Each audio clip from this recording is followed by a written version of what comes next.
Should you ever leave a bad review for another seller? We talk a lot on here about what to do if you get a bad review, but what if you purchase a product that's not good?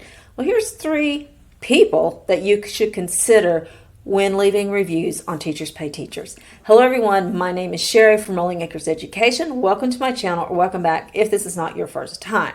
And there are plenty of videos on YouTube from Teachers Pay Teachers authors who talk about what you should do when you get a bad review, and you might want to watch all of them to really make sure you handle it correctly. But you might buy a product that really isn't what it was represented to be, or it just wasn't a good product. How should you handle that? Well, there's 3 people you should consider when making this decision, and the first one is yourself. I mean, you may be like, I used to be kind of like, I don't want to leave that person a bad review. You know, it was just a few dollars. But you purchased a product and put money in it and purchased it in good faith that the product was going to be what it said it was. And so you shouldn't discount that you know, you didn't get what you paid for. And I think sometimes because we're Teachers Pay Teachers sellers and we know how it feels to get a bad review, we just kind of, but no, you purchased a product just like any place else you go to purchase a product. It wasn't what it said it was. And I think you should do something about it. But what should you do?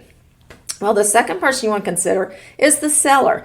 Now, I hope that all Teachers Pay Teachers sellers, I think most, the ones I've seen on here, the ones I've dealt with and learned about, do come from a place of service. They want to serve others. We want to serve first and make profit later. And those 2 things go together. So you want to think about this seller. What can I do that would be best for this seller?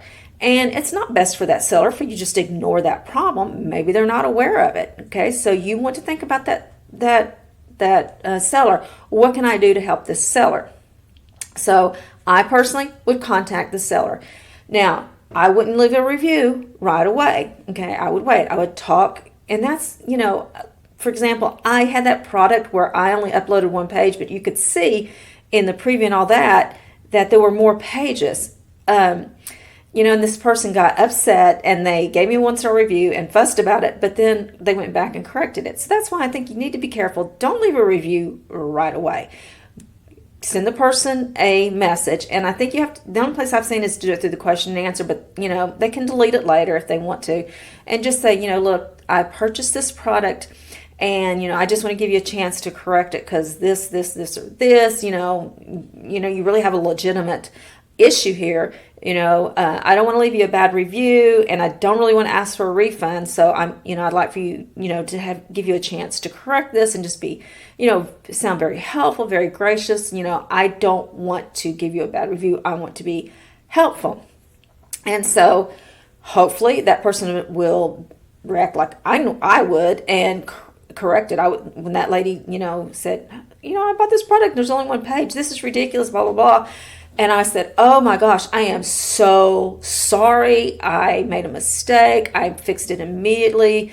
And then she went back and corrected it. Okay, that's what you want to see happen in situations like this. Okay, you want well, not really. She shouldn't have left the review. I'm sorry. What you should do is address the seller first and give them a chance to correct it. Okay, but let's say they don't. Maybe they don't even answer you back, or maybe they answer you back, you know, rudely or whatever, and they don't correct it, they don't fix it, and they don't make things right. Then what should you do?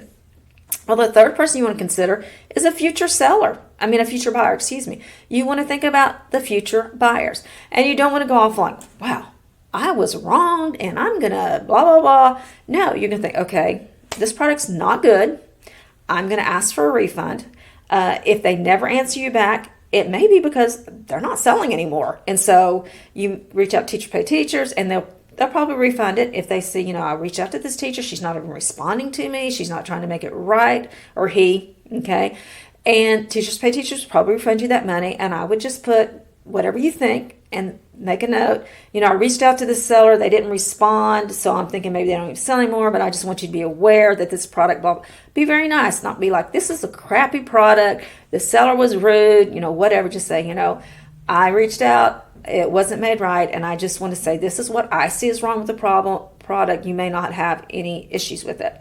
So the reason I am sharing this is because I have a tendency to just be like, it's a bad product, but I'm not going to worry about it. Because now I never bought high priced products. My products were always under $5, and I was always just like, it was just a few dollars. But no, you need to, first of all, think of yourself. You paid that money, then you should get the product that you thought you were getting. Number two, you want to help the seller, okay? Maybe you can help them out. They can have a better product, and you could keep them from, having someone overreact and give them a bad review, and ask for a refund. Give them a chance to make it right so you can improve their experience as a seller. And number three, you want to think about future buyers, okay? You want to help them get a better product, and you want to help them either get a better product or to know that this product's not exactly what it says it is. This is my problem with it. And so I just want you to not automatically just step back and say, oh, I don't want to handle it. Okay, I'm just going to let it go. Now, if it's a $50 or $60 product, you're probably not going to do that. But if it's a smaller price product, you may just be able to think, I'm just going to let it go. But no, I've had people, I had that one lady who, of course, told me that I didn't upload the whole product. But then I've had someone else reach out to me, and, she gave me a good review, and she said, I just want to let you know you've got some typos. And I had like 2 or 3 typos in there, and I was like, I was so thankful for that. I so appreciated her reaching out to me and saying, you've got you've got this, there was just a couple of places she pointed out I had some mistakes. And I'm telling you, I don't care how much you go over stuff. When you're the one that created something, it is so hard to find small mistakes. And so I was so grateful to her for that. So see yourself as helping others, not just helping yourself, but you're helping the seller, and you're helping future buyers. And just remember, you've got this, God's got you, and I'll see you in the next video. Bye-bye.